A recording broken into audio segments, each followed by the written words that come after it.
Good morning student. हम लोग पढ़ेंगे एनसीईआरटी क्लास 9th की एसएसटी और इसमें हम लोग ज्योग्राफी विषय देखेंगे और ये ज्योग्राफी का चैप्टर 3 है और चैप्टर का नाम है अफवाह। ठीक है, इस चैप्टर को आज के विषय में हम लोग पढ़ेंगे और अफवाह लेसन का हम लोग जो आज टॉपिक देखेंगे वो है झील किसे कहते हैं। ठीक, तो झील किसे कहते हैं, इसकी डिफिनेशन क्या है, इसे हम लोग पढ़ेंगे।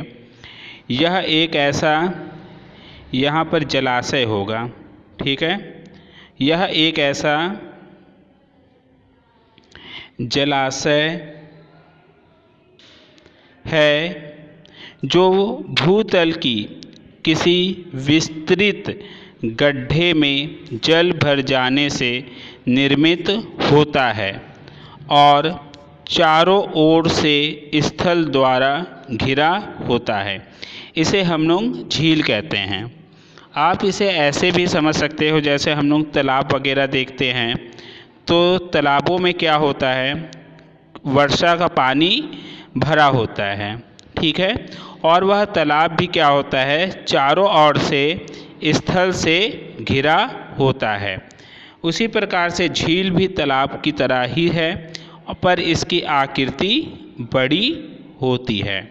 ठीक है, और यह जलाशय या तो हिम के पिघलने से बनती है या फिर समुद्र का पानी जमा हो जाने से उससे भी इसका निर्माण होता है, या तो फिर वर्षा के जल से भी इन झीलों का निर्माण होता है। तो आप इसकी डिफिनेशन समझ गए होंगे। यह एक ऐसा जलाशय है जो भूतल की किसी विस्तृत गड्ढे में जल भर जाने से निर्मित होता है। ठीक है, एक ऐसा गड्ढा जिसमें जल भर जाने से इसका निर्माण होता है और ये क्या होता है, चारों ओर से स्थल द्वारा घिरा होता है। इसे हम लोग क्या कहते हैं, झील कहते हैं। आइए आगे देखते हैं। भारत में झीलें। भारत में कई प्रकार की झीलें विद्यमान हैं। यह गोखुर झील, लैगून झील, मौसमी व कृत्रिम झील इत्यादि कुछ महत्वपूर्ण झीलों का वर्णन किया गया है। भारत में हम लोग बहुत सारे झीलें देखने को मिलते हैं। इसमें कुछ तो प्राकृतिक होते हैं, कुछ मानव द्वारा निर्मित झीलें होती हैं, वही यहाँ पर बताया गया है। इसके अलावा एक झील बताया गया है गोखुर झील किसे कहते हैं, ये हम लोग आगे अभी पढ़ेंगे। और इसके बाद बताया गया है लैगून झील। ये किस प्रकार की झीलें होती हैं इसके बारे में हम लोग देखेंगे। आइए देखते हैं। तो पहले हम लोग बात करते हैं गोखुर झील के बारे में। गोखुर झील नदी द्वारा निर्मित एक निक्षेपणात्मक स्थलीय रूप है। नदी की प्रौढ़ावस्था के बाद उसके विसर्प के मूल्यधारा के कट जाने से उसमें जल इकट्ठा होने से बनता है। कौन सा झील, गोखुर झील। इससे पहले हम लोग नदियों के बारे में पढ़े थे, तो हमने आपको बताया था नदियाँ सिर्फ अपने साथ अवसादों को ही नहीं बहाती है, वह अपने साथ अनेक प्रकार के स्थलाकृतियों का भी निर्माण करती है। तो जिसमें एक स्थलाकृति इसमें बताया गया विसर्प। विसर्प क्या होता है, जब नदी पर्वतों को छोड़कर मैदानी भागों में प्रवेश करती है तो विसर्पण करने लगती है इस प्रकार से। ठीक है, इस प्रकार से नदी जो है मैदानी भागों में विसर्पण करने लगती है और यह जो है अपने साथ जो अवसादों को बहाकर लाती है उसे भी अपने मार्ग में जमा करने लगती है। तो इस प्रकार से हम लोग देखते हैं जब इसके मार्ग में अत्यधिक अवसादों का जैसे जमाव हो जाता है तो ये जो है अत्यधिक मुड़ जाती हैं और ये इस प्रकार से अपना मार्ग को, अवसाद इकट्ठा हो जाने से अपने मार्ग को अवरुद्ध कर लेती है। तो जो नदी का पानी पहले इस प्रकार से आ रहा था, अत्यधिक अवसाद जमा हो जाने के कारण उसके मार्ग में परिवर्तन हो जाता है, और यह मार्ग जो है इस प्रकार से जो नदी का पानी आ रहा था वो अब ऐसे ना जाकर यहीं से जो है, क्योंकि अब मिट्टी का जमा हो जाने से ये इस प्रकार से अलग हो जाता है, तो बीच में एक जलाशय का निर्माण हो जाता है। तो इस प्रकार की आकृति को हम लोग गोखुर झील कहते हैं। निक्षेपणात्मक स्थल रूप होता है, ठीक है।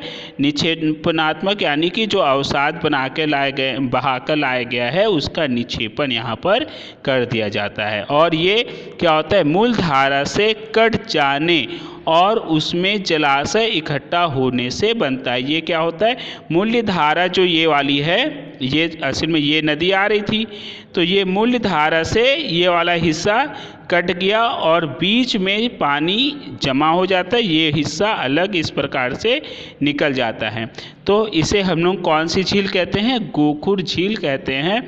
और इसका निर्माण किसके द्वारा होता है, नदी द्वारा होता है, ठीक। अगला हम लोग देखेंगे लैगून झील। लैगून झील किसे कहते हैं, स्प्रिट तथा बार या रोधिका द्वारा लैगून का निर्माण होता है। हम लोग जैसे देखें कोई भी स्थल भाग होता है, यह भारत का भी हम लोग हिस्सा देखें तो इस प्रकार से क्या होता है, कुछ जल भाग समुद्र के का जल भाग, ये तटवर्ती क्षेत्र कटे फटे होते हैं, ठीक है। तो कुछ जल का हिस्सा अंदर की ओर बड़ा रहता है, या फिर हम लोग देख सकते हैं भारत का कुछ स्थल भाग समुद्र की ओर निकला हुआ होता है। इस प्रकार की आकृति होती है। तो वही चीज़ बताया गया, स्प्रिट तथा बार या रोधिका द्वारा लैगून का निर्माण होता है। स्प्रिट एक ऐसी प्रक्रिया है जिसमें धरती का कुछ भाग, ठीक है, धरती का कुछ भाग समुद्र में चला जाता है। जैसे ये भारत हम लोग देख रहे हैं, तो यहाँ पर एक उड़ीसा में चिल्का झील है, तो उसमें क्या है, धरती का कुछ भाग जो है कहाँ चल गया है, समुद्र में चला जाता है, ठीक है। तो इसे ही हम लोग क्या कहते हैं, लैगून कहते हैं। स्थल का वह भाग जो समुद्र में चला जाता है उसे ही हम लोग क्या कहते हैं, लैगून कहते हैं। चिल्का झील उड़ीसा, पुलिकट झील और कोलेरू झील आंध्र प्रदेश में। कोलोरी झील कहाँ पर है, आंध्र प्रदेश में। और पुलिकट झील कहाँ पे है, ये भी आंध्र प्रदेश में है। लैगून के ही उदाहरण है, ठीक है। तो कहाँ पर कौन सी झीलें हैं, चिल्का झील कहाँ पर है, उड़ीसा में है। पुलिकट और लैगून झील कहाँ पर है, आंध्र प्रदेश में लैगून झील है। अगला हम लोग देखेंगे मौसमी झील। अंतर्देशीय भागों वाली झीलें कभी कभी मौसमी होती हैं। राजस्थान की सांभर झील इसी का ही एक उदाहरण है। यह एक लवणीय जल वाली झील है। लवणीय जल यानी कि नमकीन जल, जैसे समुद्र का पानी होता है, ठीक है, झील है। इसके जल का उपयोग नमक बनाने के लिए किया जाता है। सांभर झील कैसी झील है, एक लवणीय झील है। कहाँ पर है, राजस्थान में है, ठीक है। और ये कैसे मतलब देश के किसी भी देश या क्षेत्र के जो अंदर स्थित वाले भाग में इस प्रकार की झीलें जो वहाँ की जलवायु पर निर्भर होती है उसको कहा गया है अंतर्देशीय भागों वाली झीलें, ठीक है। इसके बाद हम लोग देखेंगे मीठे पानी की झीलें। मीठे पानी की अधिकांश झीलें हिमालय क्षेत्र में है, ठीक है। मीठे पानी की जो अधिकांश झीलें होती हैं कहाँ पर होती है, हिमालय क्षेत्र में होती है। हिमालय क्षेत्र में क्यों होती है, क्योंकि यहाँ पर हिम के पिघलने से इसका निर्माण होता है, ठीक है। निर्माण मुख्यतः हिमानी द्वारा निर्मित हुआ है। हिमानी द्वारा गहरी द्रोणी बनाने पर इस प्रकार की झीलों का निर्माण होता है, ठीक है। पर्वतीय क्षेत्रों में क्या होता है कि नदी जब बहती है तो द्रोणी का निर्माण करती है, और दिन के समय क्या होता है, सूरज की गर्मी से बर्फ़ हिम पिघलकर पानी के रूप में बह तो जाता है, लेकिन रात के समय क्या होता है, वो जो है ठंडी के कारण पानी जमा हो जाता है। तो एक प्रकार की द्रोणी का निर्माण हो जाता है। ठीक है, एक द्रोणी का निर्माण हो जाता है जिसमें जल इकट्ठा होने लगता है। बाद में भूमि पिघलने से यह दुनिया भर यह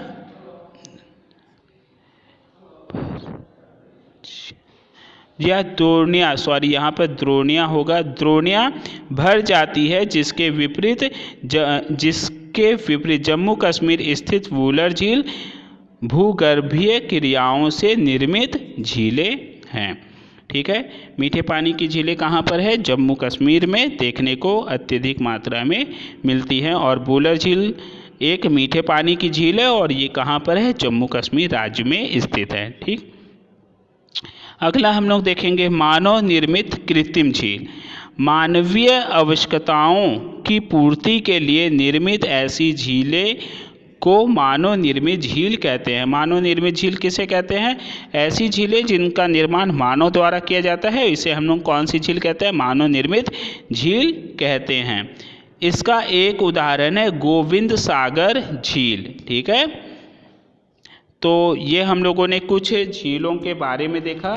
अब हम लोग देखेंगे थोड़ा मैप में कहाँ पर कौन सी झीलें हैं। तो सबसे पहले हम लोग देखते हैं चिल्का झील। यहाँ पर आप लोग देख सकते हो, यहाँ पर कौन सी झील है, चिल्का झील उड़ीसा में है। ठीक है, चिल्का झील यहाँ उड़ीसा में है। उसके बाद कोलोरू झील यहाँ पर है। पुलिकट झील, ठीक है, आंध्र प्रदेश में। बेम्बानंद झील, ठीक है। उसके बाद सांभर झील राजस्थान में यहाँ पर बनेगा। उसके बाद वुलर झील जम्मू कश्मीर में है।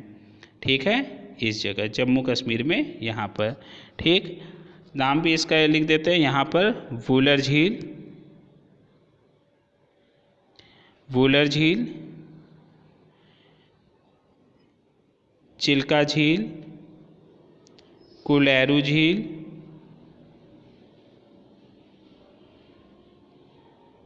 कोलेरू झील। उसके बाद पुलिकट झील, पुलिकट झील, और यहाँ पर बेम्बानंद,